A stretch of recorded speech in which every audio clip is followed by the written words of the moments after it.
Hi there, thanks for stopping by my channel. I'm GhostPrime. I'll take a look at Generation 1 Thundercracker. I figured I would do this review based on the recent reveal of the Generation 1 Retro reissue of Thundercracker that will be coming out soon, done in cartoon colors. This is the original one from 1984. So before we get into it, please hit that like button and subscribe if you haven't subscribed, and please leave me a comment. And without any further ado, let's get to the review. And let's take a look at the packaging. He's got the purple fade into the black color up here. Wonderful box art. This is the 1984 version. One of the ways you could tell is the TM logo right there. The later ones had a registered trademark logo. This is the TM version, which means this is a 1984 box.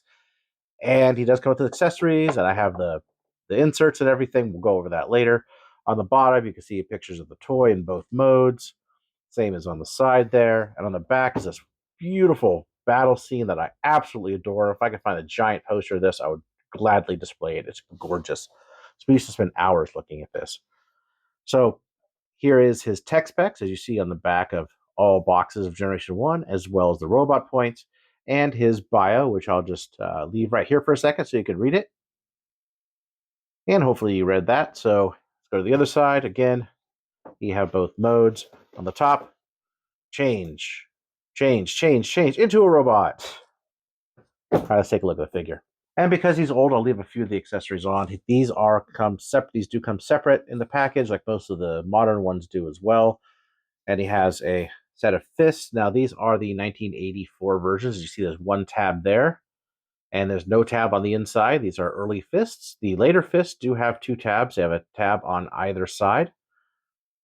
Comes with a pair of launchers.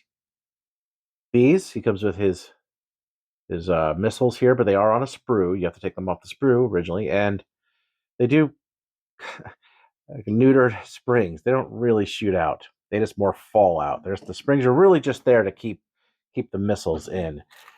Same goes for these two other little rocket missile pieces that go on the ends of when he's in jet mode. You just put that in like that, and it sort of gives this sort of shape here. He comes with landing gear with metal wheels. Here are the sprues that these came on originally. He has a sticker sheet, an instruction manual, which shows you everything that he comes with and how he comes packaged. Is just like that. One thing to take special note of: look how close those wings are to the body, which I'll go for that later. But easy to follow instructions with color. Love that. Of course, the decoder and a catalog. Here is the 1984 very first catalog. Autobots and Decepticons.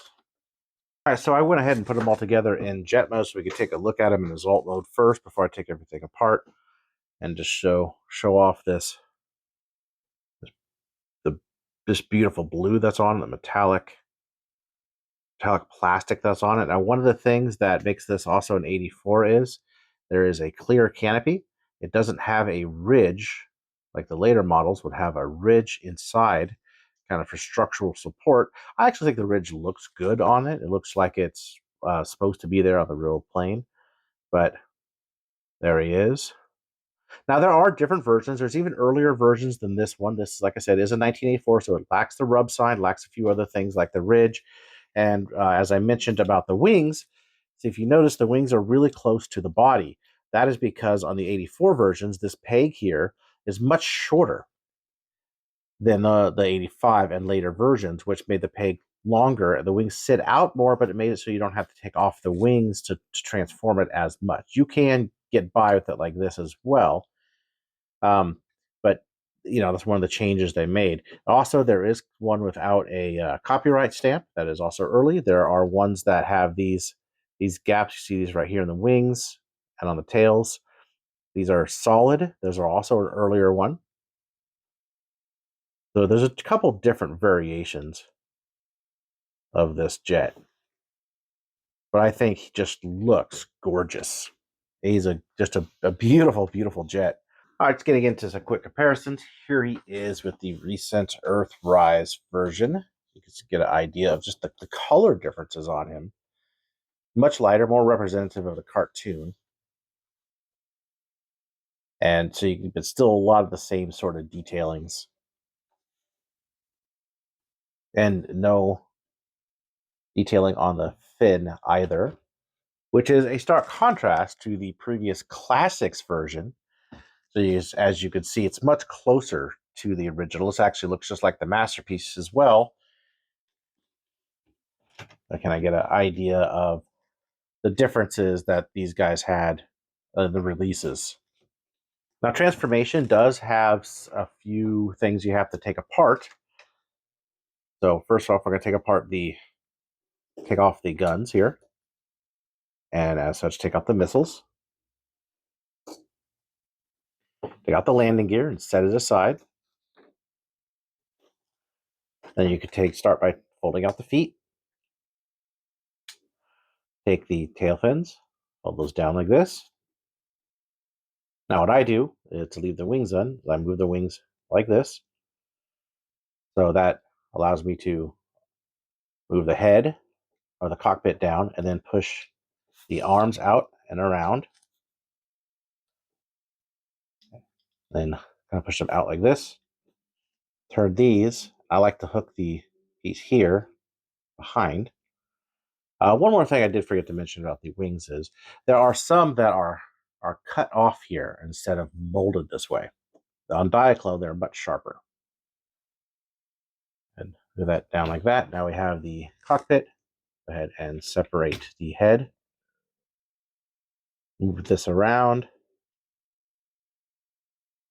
And head up the cone back. Then fists. Tab goes on the outside. Thumb goes up. Which I put it on the backwards when I said that. Tab on the outside. Thumb goes up. And there we have the fists. Take the launcher. Grab an all-ray piece. Go ahead and put that on and just peg it into his arm. And do that for both sides.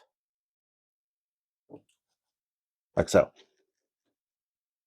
And if it stays in, there we have Thundercracker in robot mode. And man, let me tell you, all the stickers on it, the lights, and how shiny he looks, I just really dig it. I love these old jets. I never had him as a kid. I did get this guy a few years back. It was a gift from a friend I used to work with.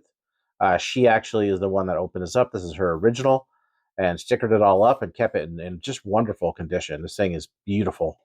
Absolutely gorgeous figure. So again, though, he has that dark blue, and this is what he looked like in the Diaclone line. Looked almost exactly like this. And I think I'm really happy that they kept that look, because the cartoon one I never really sort of gravitated towards as much. And here is the Classics version from a while back. And here is the Earthrise version. So you get an idea of these. Like, again, they're going for more cartoon aesthetic than the toy aesthetic of the original. So Starscream, I may have the most versions of, but I really love the colors on this guy. So while an original one might be hard to find, the reissues are fairly easy. The Toys R Us commemorative one you should be able to find pretty simple with a pretty decent price. It's got this beautiful blue color, but it doesn't have the short missiles. It has the long missiles, just like the retro reissue that's coming out will also have. I will be doing a review on that one too. Anyway, thanks for stopping by and looking at this guy with me. Until next time, I'll see you later.